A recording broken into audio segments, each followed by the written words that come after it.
Momodu and Sowore should take up Jamb and Neko since another candidate wants to pay Waec fees. Sani, welcome to the news and thank you for tuning in to listen. Shehu Sani, a former senator from Kaduna Central, was on his Twitter account this afternoon to advise Dele Momodu and Omoyele Sowore. Wow. Oh my goodness. Omo, Nigerians, una savage go. Hey. Anyway, in case you don't know, I think I have a kind of clue of who Shehu Sani is talking about.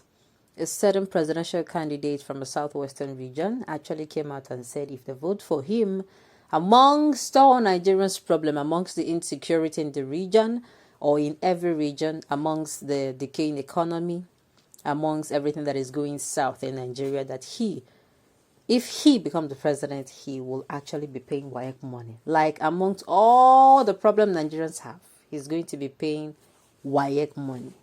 And I'm saying, wow, well, at least he said he's going to do something. Okay, let's find out who this particular person is, because she is someone that he talks a lot, or he speaks a lot with, he uses sarcasm a lot. Let's find out more, the news in detail. Please stay with us. In his tweet, Shehu Sani mentioned that a certain presidential candidate promised to pay the Waec fees of students when he gets elected into office. Shehu Sani then opined that his brothers Dele Momodu and Omoyele Sowore should take up Jamb and Neko. This is actually a good advice coming from Senator Shehu Sani, since Momodu and Sowore's competition has chosen to pay the fees of students. They should also look at other exams to sponsor. But the question is that if those three candidates pick the three main exams, which exams will the other candidates promise to sponsor? I think sponsoring examination should not be part of campaign promises, because Waec is already free for public school students, and an exam like JAMB is a bit cheap. So the candidate should focus more on the development of proper infrastructure facilities. Senator Shehu Post reads, "We have a presidential candidate who promised to pay Waec fees when elected. My brothers, Momodu and Sowore, take up Jamb and Neko." Omo. This one is loud. Can one of the candidates also take up responsibility for the payment of NAPTEP exams too? That is the only exam I am qualified to write. Omo. That it should continue from where Buhari stops is a contradiction to paying Waec fees promise. Many North will bleed more, with more begging bowl to IDP camps and more to sit at home in East blocking Waec cities, leading to more closure of schools.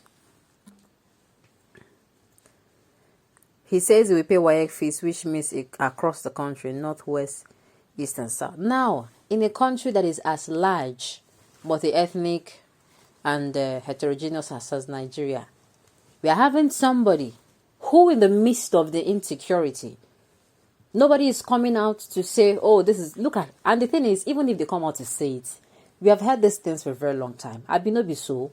We have heard them come and read to us like how they read Twinkle Twinkle Little Star Howard. They come and tell you, oh, when I become a president, I will make $1, $1. I will make the economy this one, that one. I will create 50 million. Oh, please. All those things are nursery rhymes. We are tired of hearing it.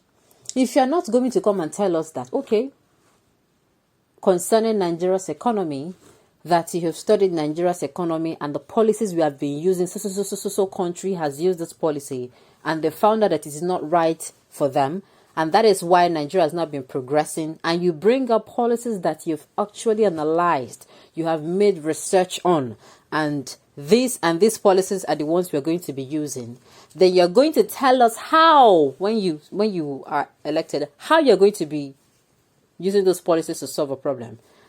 Who are you going to be working with? We need somebody who will give us a roadmap, not even tell us, oh, we are going to do this. Come on. Anybody can come up any day and time and tell you this is going to happen.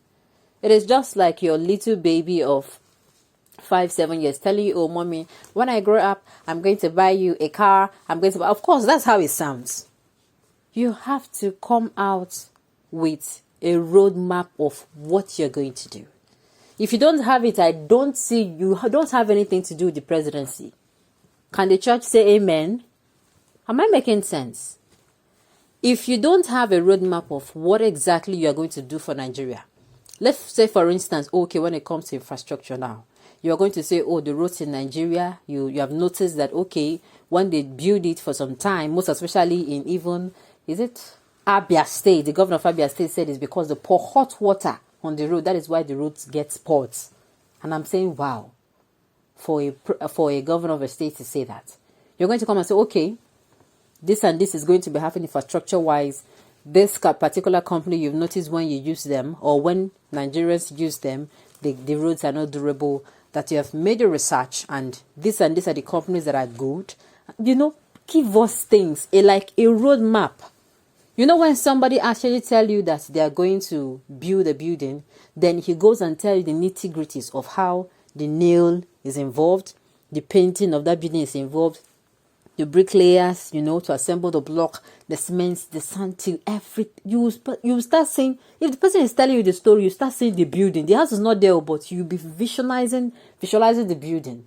That is how it is. If you cannot give us a roadmap that Nigeria will start seeing itself in a better place, then I don't think we want that presidential candidate. This is what I meant when I said competency is key. Not somebody who is visionless. The person does not have a vision for Nigeria. Imagine at this point in time, you're not even coming out to say, oh, about the insecurity of Nigeria. That is not your problem. You're coming out to say Waec. Like Waec.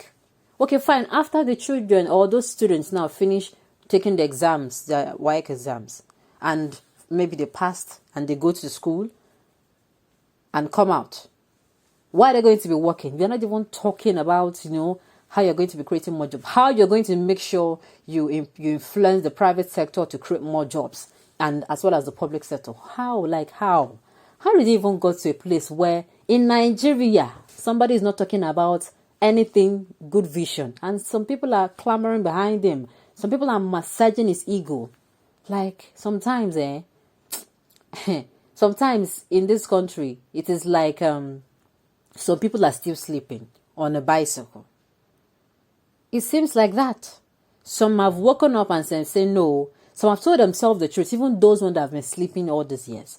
Some have told themselves the truth. Yes, I caused this. We caused this with our pocket infrastructure and selfishness. It is time to correct it. Why some? They don't care. Let me tell you, if you're one of those supporting such candidates, let me tell you that you are also supporting the fact that your future candidate should be handicapped. Not handicapped, but I mean they are going to have any disability. But when it comes to intellectual handicaps, they are going to be financial handicaps. You don't want anything good to happen to you and your people. Let us not forget that if Nigerians become better, it is for everyone. Everybody will be in a better place. Business people, their businesses will thrive. Organization, their businesses will thrive. Promotion will be coming in left, right, and center because the economy is thriving. We cannot afford to have another liability on our hands, Nigerians. I hope that I've been able to convince you, not confuse you, to vote a competent candidate. Okay, on this note, we have come to the end of the news. We say thank you for tuning in to listen. Until I come your way next time, enjoy the rest of the day.